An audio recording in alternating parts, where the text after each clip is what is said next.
Dear students, today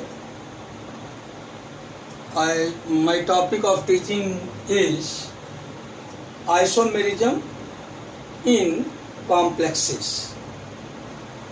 संकुलों में समावयवता। प्यारे बच्चों, समावयवता यानी इसको अंग्रेजी में आइसोमेरिज्म कहते हैं। ये समावयवता क्या है? तो याद रखना बच्चों, समावयवता एक घटना है। Isomerism is a phenomena. कौन सी घटना है? घटना तो बहुत से हैं।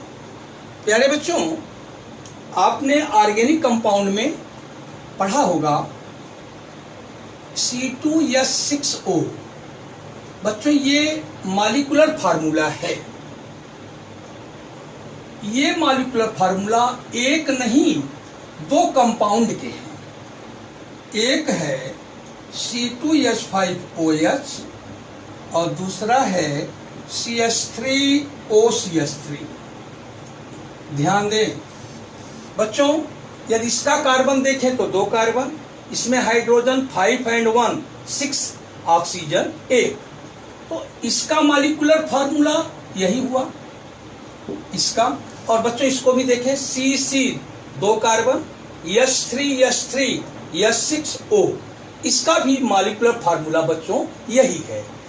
यहाँ ये फर्स्ट कंपाउंड हो गया और ये सेकेंड कंपाउंड है। प्यारे बच्चों, इसका नाम तो आप जानते हैं, एथिल एल्कोहल। एथिल एल्कोहल ये जनरल नेम है, कॉमन नेम है बच्चों। इसका भी आप नाम जानते हैं, डाई मेथिल ईथर।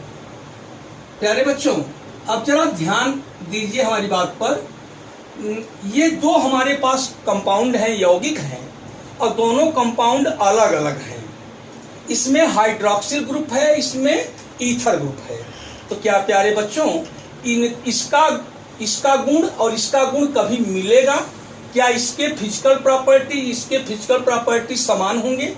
इसके केमिकल प्रॉपर्टी क्या कभी समान होंगे? तो आप निश्चित रूप से कहेंगे कि बिल्कुल नहीं समान होंगे, क्योंकि ये तो एल्कोहल है और ये क्या है बच्चों?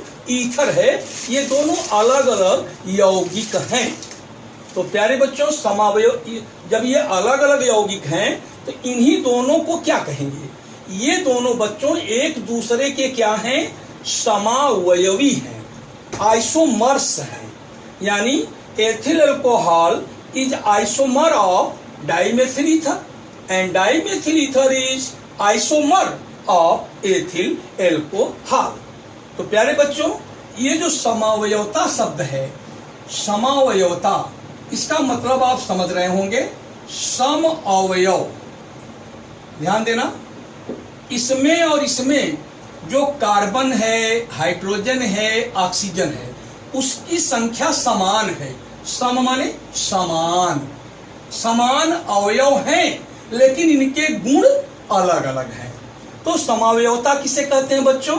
जब दो या दो से अधिक यौगिकों के भौतिक गुण और रासायनिक गुण भिन्न भिन्न होते हैं।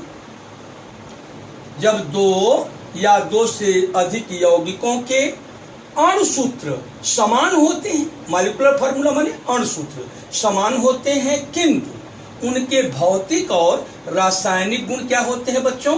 भिन्न भिन्न होते हैं। तब ऐसे यौगिकों को एक दूसरे का समावयवी कहते हैं, समावयवी। और इस घटना को बच्चों क्या कहते हैं? समावयवता कहते हैं। समावयवी को अंग्रेजी में आइसोमर कहा जाता है। आइसोमर या आइसोमेराइड। आइसो का मतलब होता है इक्वल, मर मीन्स होता है पार्ट। प्यारे बच्चों, एक बार फिर से सुन लीजिए। समावयवता को पहले मैं हिंदी में आपको समझा रहा हूं। समावयवता क्या है? कहेंगे एक घटना है, घटना, फेनामिना है। कौन सी घटना है ये? तो याद रखना बच्चों, जब दो या दो से अधिक यौगिकों के मॉलिक्यूलर फार्मूला माने अणुसूत्र समान होते हैं, किंतु उनके भौतिक और रासायनिक गुण भिन्न भिन्न होते हैं, तब उन यौगिकों को एक दूसरे का समावयवी कहते हैं और इस घटना को समावयवता कहते हैं। अब बच्चों इसी बात को इंग्लिश में यदि हम डिफाइन करें तो कैसे कहेंगे? If the molecular formula of two or more than two compounds are equal, but their physical and chemical properties are different, then the compounds are called isomers of each other and the phenomena is called isomerism। प्यारे बच्चों, जिस प्रकार organic compound में आप isomerism की घटना पाते हैं, इसी प्रकार से हमारे जो कॉम्प्लेक्स कंपाउंड हैं उनमें भी आपको आइसोमेरिज्म मिलेगा। अब देखो बच्चों, जैसे हम यहाँ पे ले लें, देखिए एक एग्जांपल ले रहा हूँ, जैसे यह एक कॉम्प्लेक्स का एग्जांपल मैं ले रहा हूँ, NH3 Cl। बच्चों ये कोऑर्डिनेट बॉन्ड है, यहाँ बन रहे हैं कोऑर्डिनेट बॉन्ड। ये है आपका एक कंपाउंड, और ये देखिए दूसरा मैं बना रहा हूं, ये भी, इसकी भी मॉलिक्यूलर फार्मूला वही है बच्चों, NH3, यहाँ क्या है NH3, यहाँ क्या है Cl, यहाँ क्या है Cl।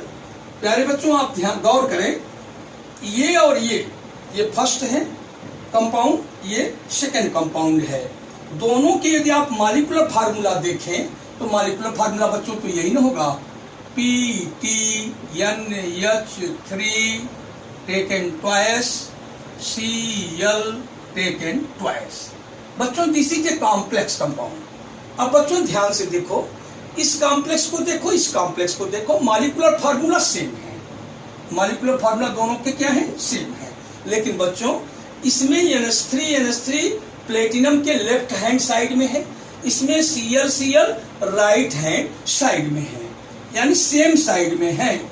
अब बच्चों इसमें देखो NH3 और NH3 अपोजिट साइड में है, और बच्चों इसमें Cl और Cl अपोजिट साइड में है, तो बच्चों इसका फर्क पड़ता है, तो इसकी प्रॉपर्टी और इसके प्रॉपर्टी में डिफरेंस आएगा।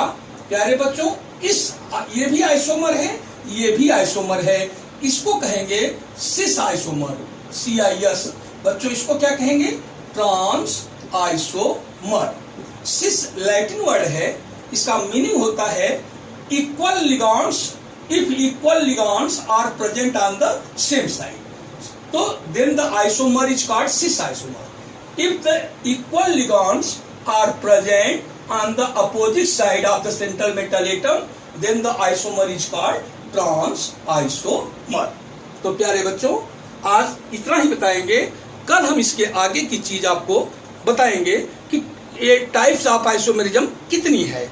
वैसे हमने लिख भी दिया है, इसके बारे में अब आपको कल ही बताएंगे। Many many thanks to all of you.